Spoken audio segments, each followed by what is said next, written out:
As the world comes to grips with life under this deadly new virus, authorities have urged us to change our habits and adopt a new way of life. This you already know, but what might surprise you is that your new lifestyle is an Islamic one.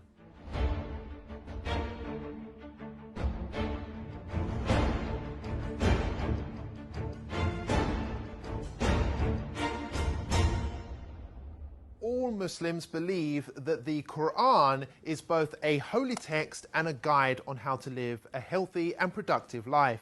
Nearly all of Muslims' daily activities, whether that be praying, fasting, or the clothes they wear, have been recommended in the Quran or by the Holy Prophet Muhammad.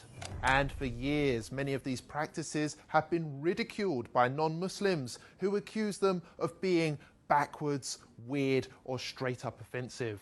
But now, whether you like it or not, we all have to behave like a Muslim. For starters, pubs, clubs and casinos have all been closed.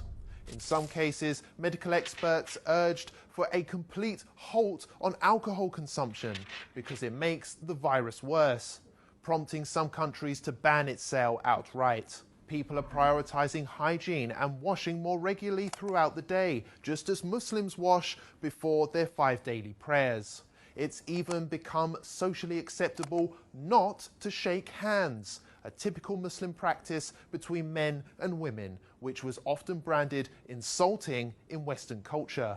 Elsewhere, people are now beginning to cover their hands, hair and face in order to protect oneself in public, including those who at one time or another used to insult Muslim women for choosing to do the same thing. Well, it's this way. You can use a scarf. A scarf is, a lot of people have scarves, and you can use a scarf. Scarf would be very good. And my feeling is if people want to do it, there's certainly no harm to it. I would say do it, but use a scarf if you want. Even Islamophobic governments, which blanket banned the Muslim burqa, can now be seen adopting masks, which makes them look more Muslim than ever before. European countries like Austria have gone as far as to make face covering compulsory by law. And the face veil, covering, has turned out to be so beneficial that London aims to make it compulsory for all in shops and on public transport going forward. And there's more. On the economic front, interest rates have been slashed to near 0% in some cases, which is exactly what Islam teaches. Muslim families also self-isolated naturally for prayers and fasting during Ramadan for an entire month, while non-Muslims massed on British beaches. Now, you may ask, what's the point in bringing this all up?